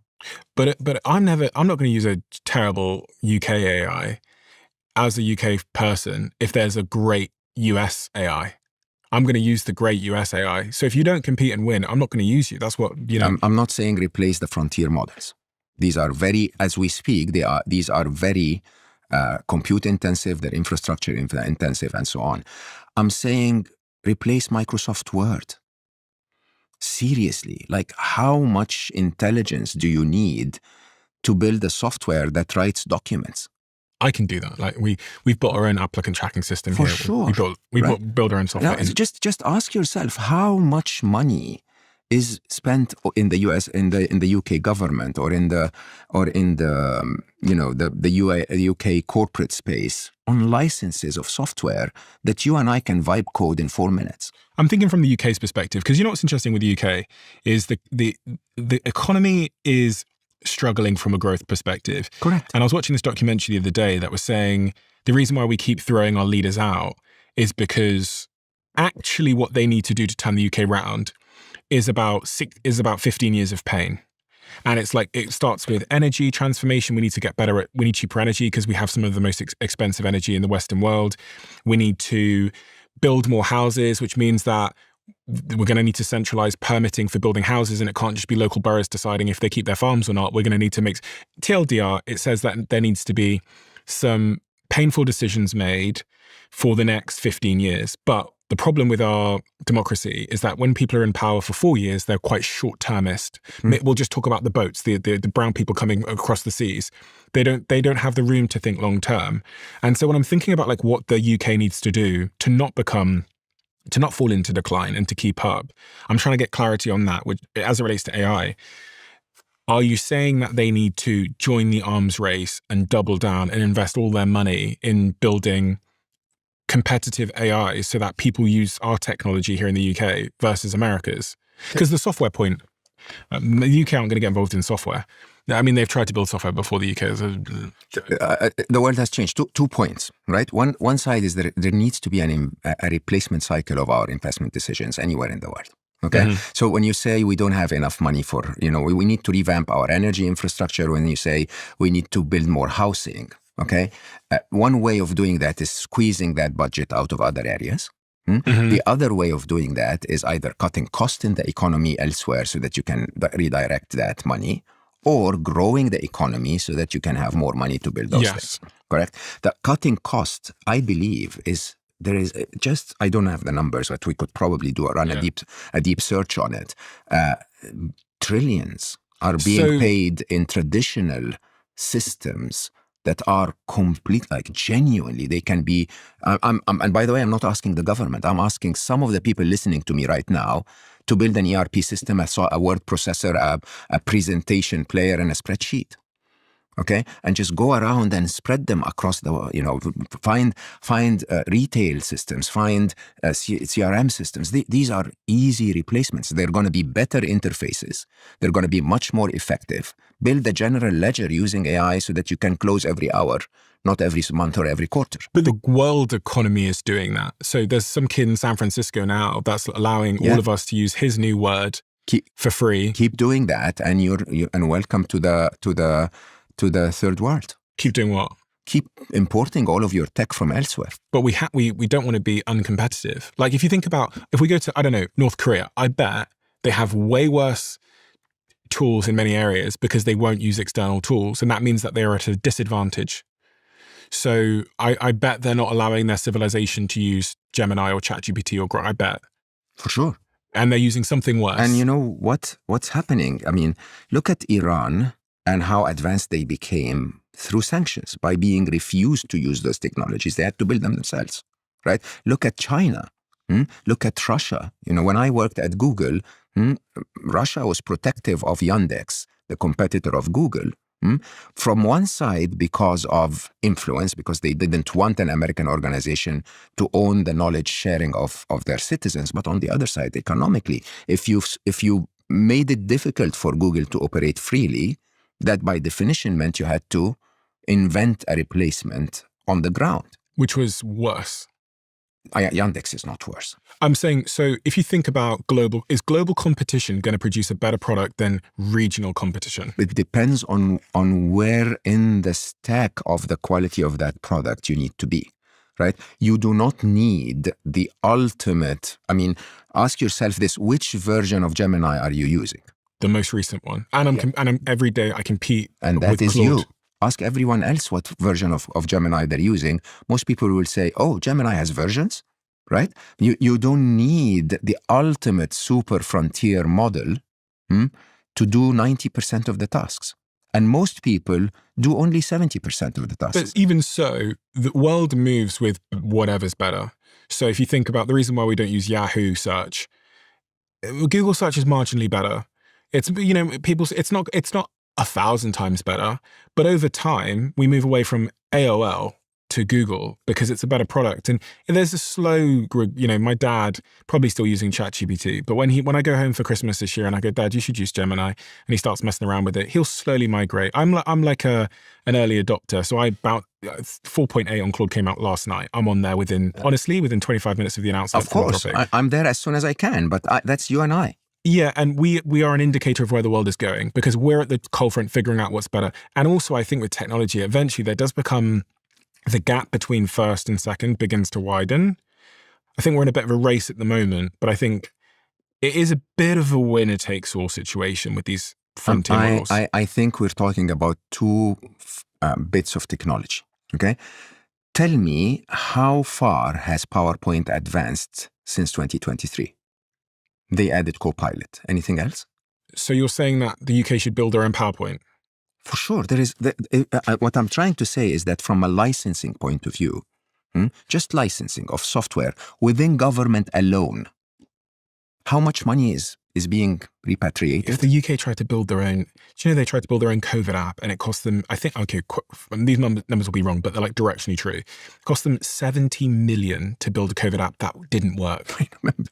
And so they canned it. I remember. They can't build fucking software. I'm asking a UK entrepreneur to wake up tomorrow and say, all right, you know what, between coffee and my cookie, I'm going to build a PowerPoint and go sell it. Yeah, they will. And they'll go to San Francisco where the money is and the talent. Yeah, they won't be able to compete. They'll get crushed tomorrow. So if they don't go where the talent and money is, I'm not saying that they all have to go to America, but I'm saying what they will do if they want to produce the best product is they'll make rational entrepreneurial decisions about where to sell it, where to raise money, where they're going to get the best talent. And I think if they don't make those competitively minded decisions, they're not going to make the better product. They're not going to get any users. Users will go where it's better and where it's cheaper. They won't say, oh, I want to use this because it's from Cornwall. Yeah, so I'm with you, right? That this actually might be the big corporate think, okay? And I'm with you that, of course, the infrastructure here of building a startup is way more complex than it is in other places where startups succeed, okay? I'm saying if we continue on that trajectory, whether in the UK or in Germany or in, Zanzibar, welcome to Africa. All of us, everyone, but the two competitors, China and America, is going to be third world. So when you talk about job losses for individuals, that's one side, okay? But nation positioning losses, which I think Europe has noticed recently, is about to happen everywhere. And why? Because you're saying, hey, you know what? Maybe we can't do it. Why can China do it? Why can Korea do it? Is not because they have different natural resources or not because they are, in a place where it's warmer. It's because their regulations, their ambitions are to empower something different than debating about, railway lines or...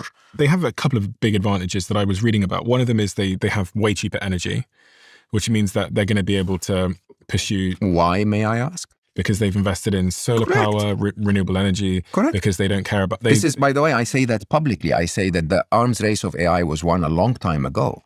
And then the other thing is, in terms of permitting, if you want to build a data center in the UK, listen, if you want to like open a Good cafe luck. in the UK, Yeah. it's gonna be war for you. If you want to do that in California, this is why everyone's left California. Like when I took this office in California recently, I was like, so how long is it going to take for me to renovate this? And the agent looked at me and was like, to renovate my own office, it's going to take me a year. And it's permitting to renovate my own office in California. So if you're competing with China, where President Xi just goes, put that there and you've got 7 days. No. That's not only that. So I used to be one of the very few Google executives allowed into government meetings in China, simply because I'm from emerging markets, so I understand respect, basically. I would say it's to sit there, not as if I'm superior to them, but as if I'm really interested to learn from them. And genuinely, Stephen, when I would sit in those meetings, all in Chinese, they would show slides that have competitive market share. So they'd say, it's not like China is this, America is this, Germany is this from market share point of view. It was China versus the world. Right? And when they would decide to go for something, 5G, Internet of Things, all of that stuff, they would aim for 98% market share. Yeah. Right? And they get there. I mean, look at how they did electric cars. Yeah. And my question is very simple. We've spoken so much about AI. My question is, are the people of the West going to wait? So this is an interesting conundrum, because it sounds to me like you're saying on one end, if we don't join this AI race, then we're a third world country. But on the other end, if we continue this sort of thoughtless race towards AGI, there's going to be catastrophe at some point. And the answer is somewhere in the middle, where basically you join the AI race for the good of your community. Okay, so there is resignation on one side, is like, I'm not going to play this game at all.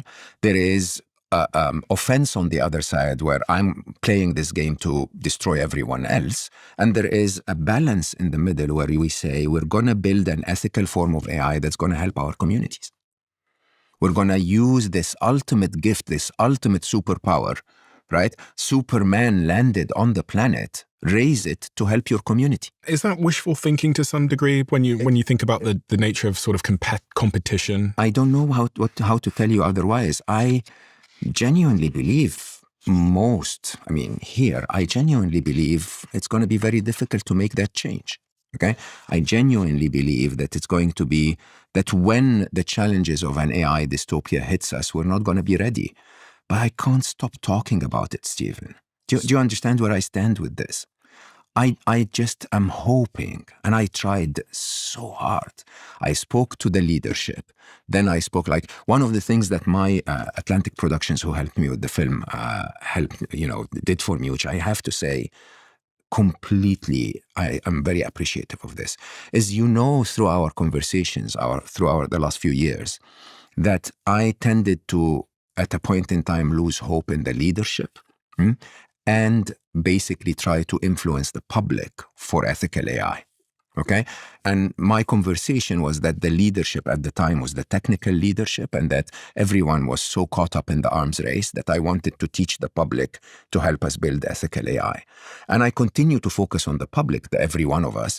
But suddenly Atlantic goes, no, hold on. We should probably get you to meet the political leaders everywhere in the world and hopefully give them a message that says, hey, you know what? You may actually make a difference if you prioritize AI differently, right? Do I believe this will happen? Sadly, no. But does that mean I should stop trying? I cannot stop trying. This has had probably the single biggest impact on my office. Of all the products that I've tried that have given me productivity gains or cognitive boosts, I would say that exogenous ketones are in the top 3 most pivotal things that have given me a massive productivity gain. It's some Stanford graduates that have been able to basically bottle up the effect you get from being in a ketogenic diet in a small shot that you can take that makes you feel incredibly focused and gives your brain an incredible source of energy. And the clinical studies that have been done on exogenous ketones have absolutely blown my mind. I reached out to them, I became a co-owner in the company, I became an investor in the company. And so it's with great pride that I can tell you that this exists. If you haven't tried these shots, go to ketone.com/Stephen for 30% off your subscription order. And you'll also get a free gift with your second shipment. I still buy my ketone shots predominantly online, but thankfully I can now grab them at Target whenever I drive past them here in the United States as well, because we're now stocked in Target, where your first shot is completely free.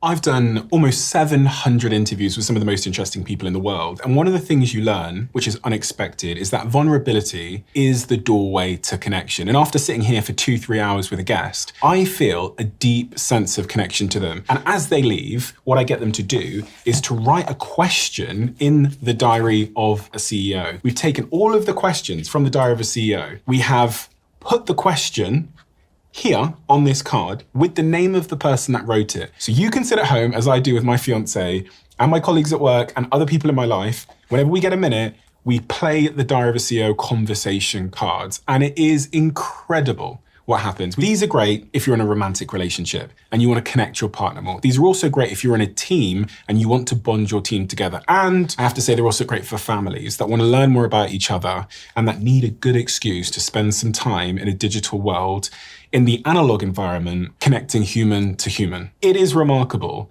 what the right question at the right time can do. Go to thediary.com and you can get these conversation cards right now.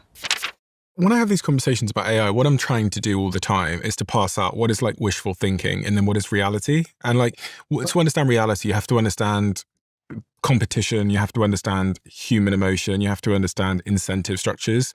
And so you think about something like the United States at the moment, where you've got Donald Trump, whose sort of primary driving incentive is GDP growth, economy growth. Does that stock market go up? Beat China.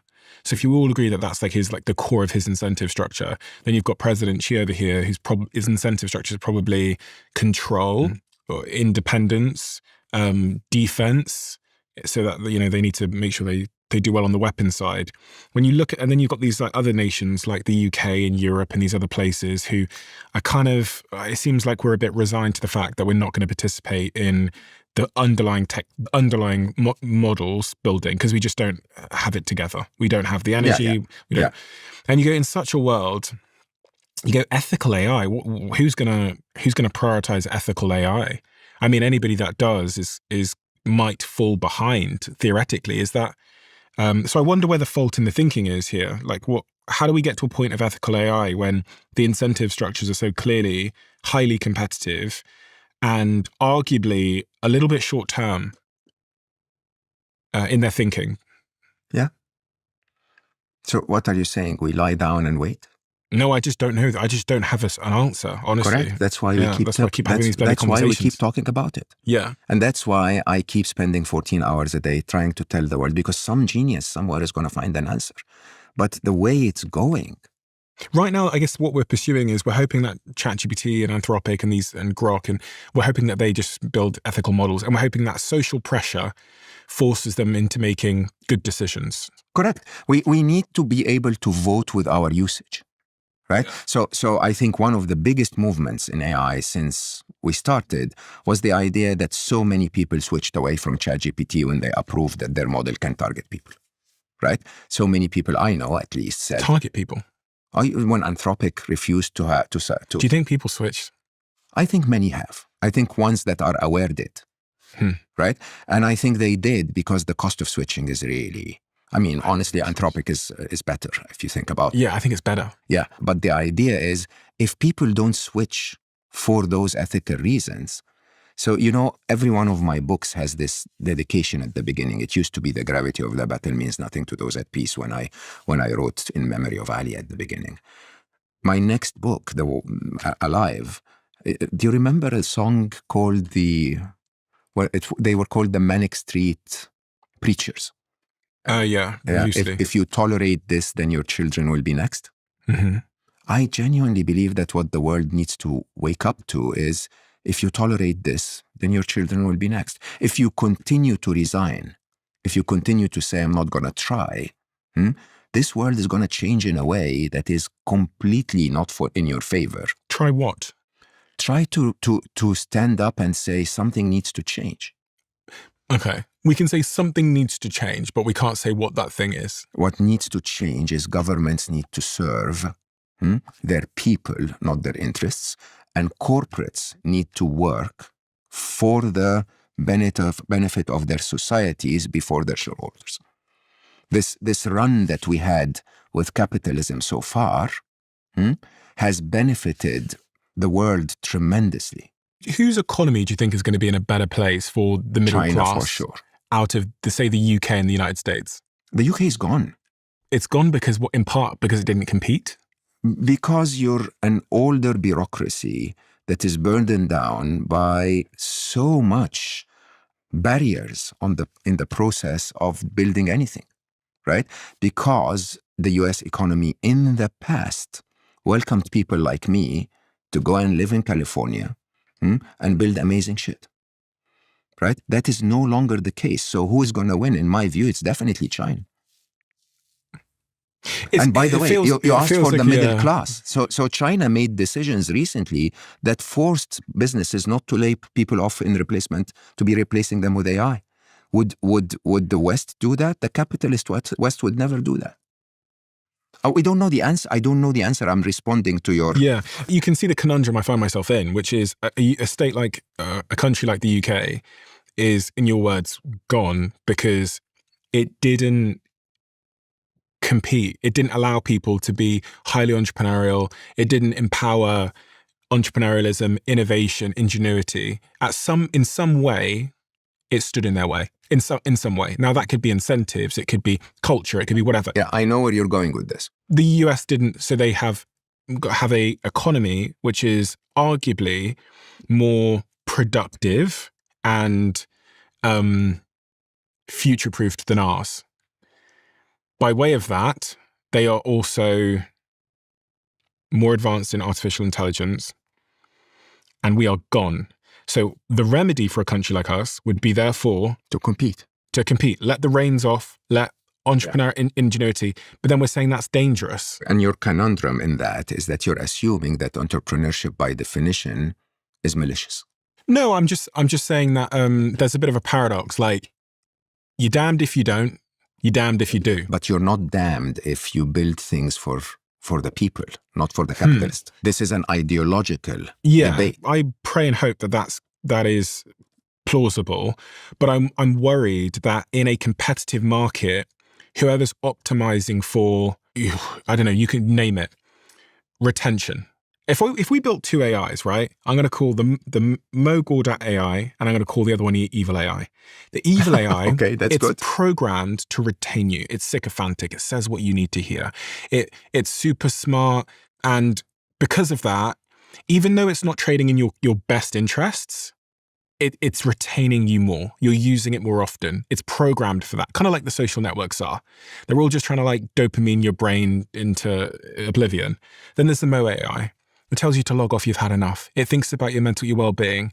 Because it's less retentive and less engaging, theoretically, it might be less successful as a commercial product. Think about social networks. The ones that are least retentive, the ones that actually won't destroy your brain with dopamine, the ones that remove the retweet button, the ones that don't have slot machine-like videos, they don't survive. I share this with you, and my point of view is that to summarize your challenge here, you're basically saying that it's easier to become successful if you don't follow ethical rules. I'm asking the question, if you build an AI that is just purely focused on ethical, would it be as engaging and have the same usage as one built with the reins off? No. It won't. Yeah, but that's the problem humanity needs to solve if we were to survive. Example, I worked in a company called Google that basically at a point in time decided that ads will be effective. Okay? Yeah. The ad industry prior to Google was 50% of your ad budget doesn't work. We just don't know which 50%. Remember that? Yeah. Right. And Google came in and struggled from 1998 until 2004 when they started to turn plausible revenues as a result of saying, we're going to run a Dutch auction and we're going to give you pay-per-click and we're going to show you results for your ads. Okay? They found a way for ethics to actually get your money to be effective rather than just take your money and say 50% doesn't work. They found a way to make that their success criteria. There must be a way for us. I don't know what it is. If I knew, I would be building it instead of sitting with you, right? But there must be a way for us to marry the success of humanity with the success of the entrepreneur, right? And that way is not found in the old ways of doing things. I've got an idea. Maybe, Claude 4.8 came out yesterday, which is one of the big AI models, the new one. And when they release the models, they show these like graphs of the benchmarks. What they mean by this is what it's capable of. They show how it performed in maths, in science, in writing, reasoning, etc. Yeah. It is all marginal at this point. But my idea is, could there be an ethical benchmark that all these models have to pass before these large companies There can be. can legally deploy them? And I was thinking about, like, again, every idea has unintended consequences, which I haven't thought through. But would it be very interesting that when they release these models, they also release the ethical benchmarks? We tried to get it to X, we tried to get it to Y, we tried to get it to Z, and here's how it performed against the ethical benchmarks. That gives some kind of standard for governments to say, you're not allowed to release a new model unless it passes independent tested ethical benchmarks. Beautiful. That would absolutely work. But notice, by the way, those are out there already. Okay? But in a very interesting way. You listen to Demis Hassabis and how much he invests heavily in building AlphaFold or building, so many scientific applications of AI. And you go like, this guy cares about science. I can't prove that, right? But I've met Demis a couple of times. I know genuinely that he is an ethical person, right? But the typical person will probably say, but at least it seems that they're doing things for free to serve science. You look at Anthropic, and they refuse to use their model to allow the U.S. government to target and to spy on people. And then you see OpenAI accepting a $500 million deal that absolutely does that. It is about time that every person in the world says, in that case, I am no longer going to use OpenAI until they show me another evidence that they are actually ethical in their behavior, right? And this is the decision that you and I can do, right? And People don't though, do they? But that's my task. My task and yours is to keep telling them, people, please understand that if you tolerate this, then your children will be next. Please understand that if you don't start to take an ethical stand on your own future, your future will be handed over to another oligarch, just like your past was handed over to social media oligarchs. One would say booing at the commencement speech is a good example of how public awareness can have a real impact on this trajectory.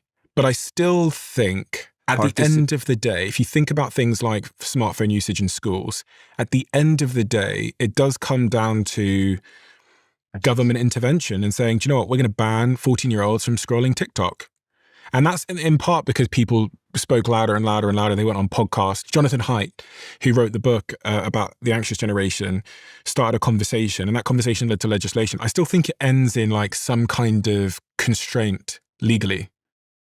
I hope, okay, but I will openly tell you, most of the tech oligarchs are more powerful than your government.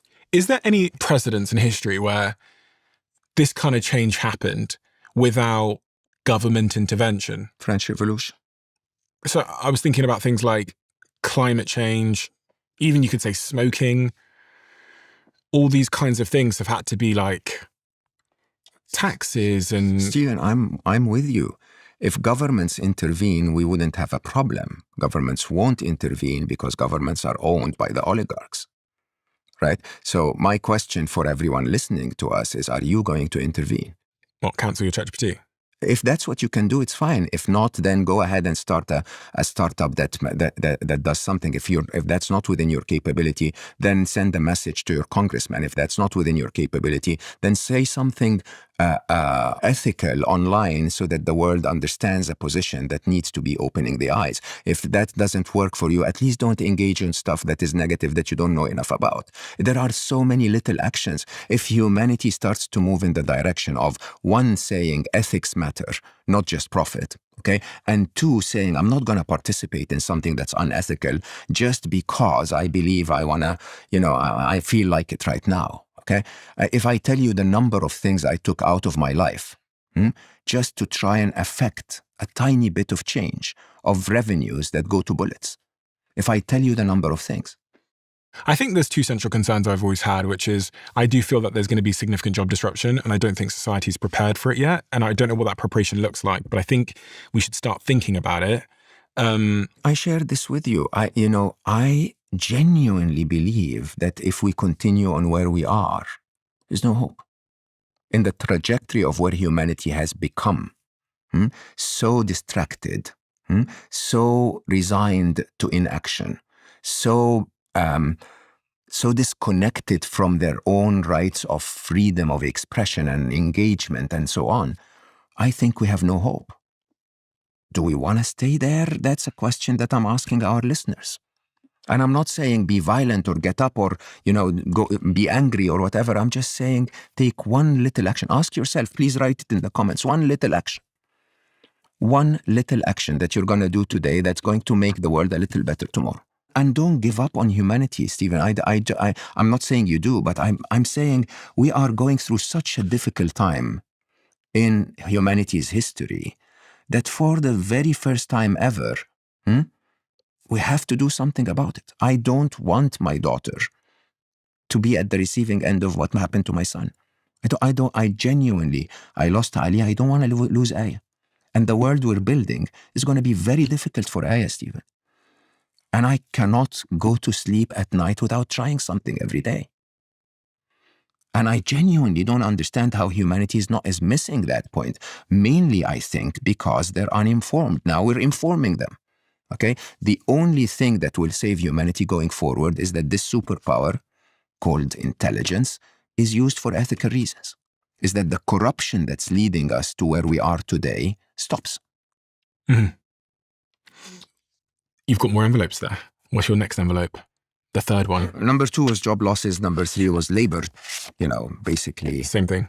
Robots will replace manual labor by 2030. Will start to replace manual labor. Okay. So, you will have more and more manual jobs given to robots. What's this one?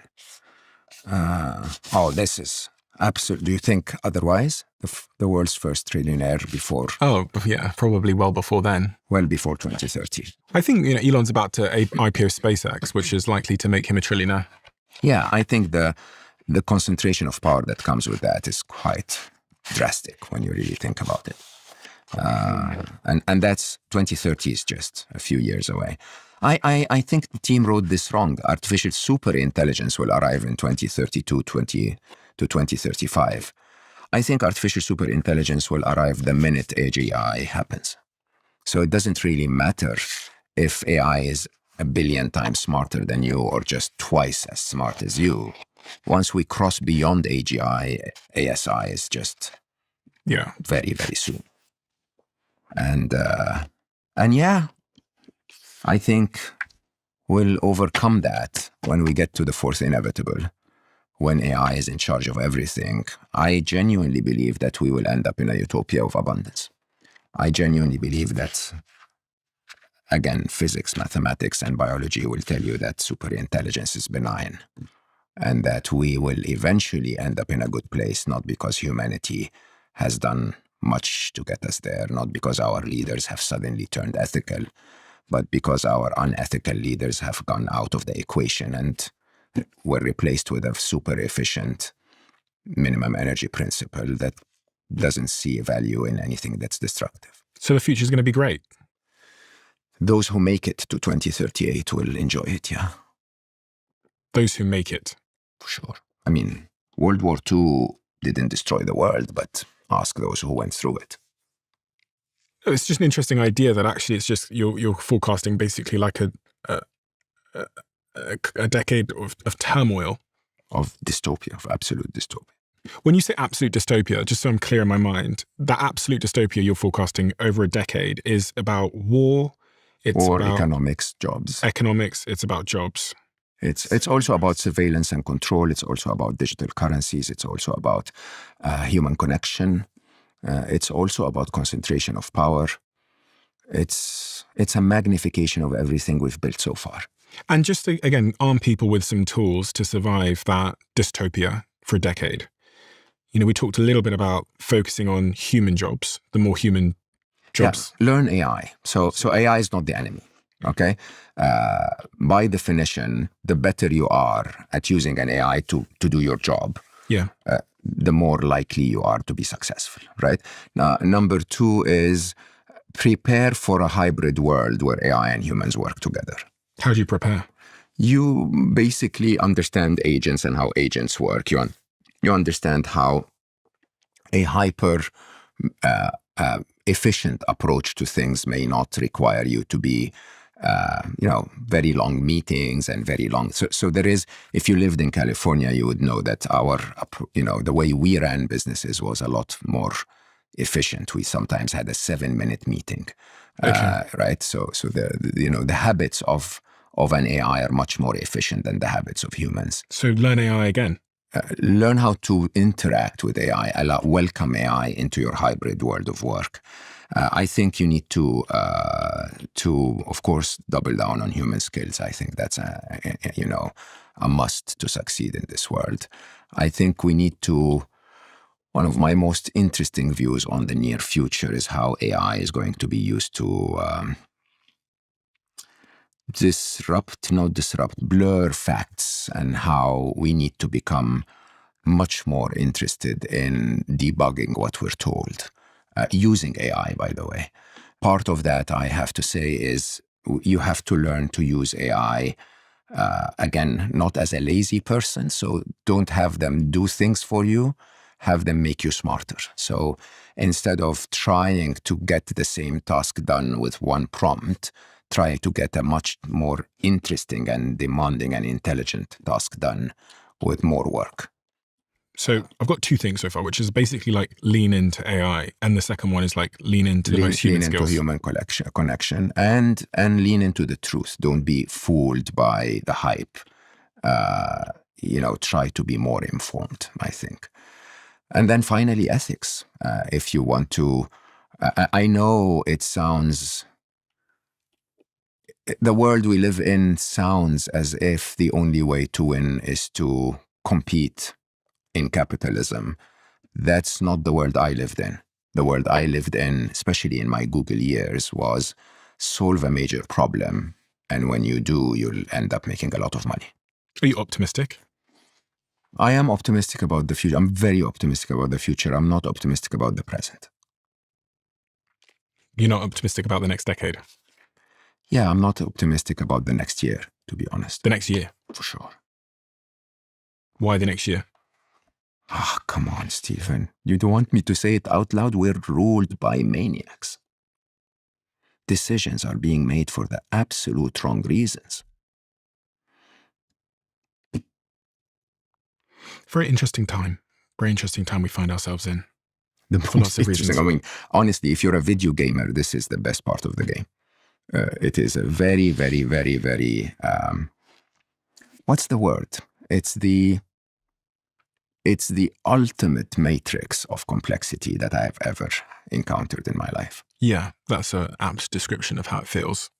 Very complex. Things are moving very quickly. And moving very quickly. So from one side, you really need a lot of brain resources to crunch all that's happening, but you wake up tomorrow and it's changed. Well, the first time we spoke about happiness. After this conversation, Stephen? I was just wondering, you wrote a book about happiness, which is... I wrote many books about happiness. But I mean, the Soul for Happy is the book that I'm referring to. Here it is. Yeah. Engineering Your Path to Joy. What a fantastic book. I quote this book all the time, all around the world. And I'm wondering if any of the principles that you wrote in this book about how to live a happy life are more important now in the world that we live in than maybe when you wrote this book. Oh, for sure. I mean, honestly, if I wasn't living by this, I would have left this world a long time ago and went to an island somewhere. You see, the interesting side of happiness is that it's not dopamine driven, it's serotonin driven, right? So my definition of happiness is I'm okay with this world as it is. I can affect it, I can change it, I can engage with it, I can try to make it better. I don't have to accept it, but I'm okay with it. My starting point is a bit stoic, if you want. My starting point is, I accept this. This is my reality, and now I can start the work. This is very different than anyone that basically looks at the world and says, oh, this is a horrible world. I don't want to be part of it. I don't want to engage with it, and so on and so forth. And I genuinely have never been calmer about that chaos. It's quite interesting. And my wonderful ex actually really, really helped me with that. There was a point in time where we were having dinner and I poured out crying from the sense of responsibility I had for the world. And she looked at me so calmly, so gently and said, hold on, I see that you're trying, but you can't actually believe that you're responsible for this. And I think that completely flipped my mind, because in a very interesting way, I was thinking that all that went wrong in technology is because of me, right? Why? Because I contributed to building this. Because, I mean, when Jeffrey Hinton, one of my favorite moments when we were filming Chasing Utopia, is that Jeffrey is very big for all of us. We really think the world of him. And I was telling him, just as a sort of like an older mentor, if you want, I was like, Jeffrey, do you regret doing this? I genuinely believed when we were building those things that we were going to make the world better. AI. Yeah. And he said, well, yeah, I too was naive. I thought that I didn't think we will get there so quickly before we figured out the alignment problem, right? The alignment problem. That AI has our best interest in mind. And I think all of us were faced with that. All of us were faced with that idea of we're building the best thing ever for humanity. And then suddenly you realize, oh my God, in the wrong hands, it's the worst thing ever for humanity. And I have to say, I came to terms with this 2024, end of 24, that yes, I can try, but I accept that the world is what it is. And from that point of calm and stoicism, if you want, I think I can have a much bigger impact on the world. We have a closing tradition where the last guest leaves a question for the next. Question left for you is, what's the legacy you want to leave? Nothing at all. I've been asked this question. I get asked it all the time, so. I don't know why so many people are asking. Am I going to go anytime soon? I don't know why so many people are asking me that question. You see, legacy is a I mean, what would I care if I have a legacy if I'm dead? Like, why does that even make any difference? Here's an interesting thought for everyone. If karma is real, and I genuinely believe it is, and if we're not just physical beings, that we're physical and spiritual, then I'd rather keep all of my karma for my spiritual side. What does that mean? I don't want anyone to remember anything I ever did. Yeah. I just want to leave a positive impact on the world and take all of that as karma for my next journey. Mo, thank you. YouTube have this new crazy algorithm where they know exactly what video you would like to watch next based on AI and all of your viewing behavior. And the algorithm says that this video is the perfect video for you. It's different for everybody looking right now. Check this video out, and I bet you might love it.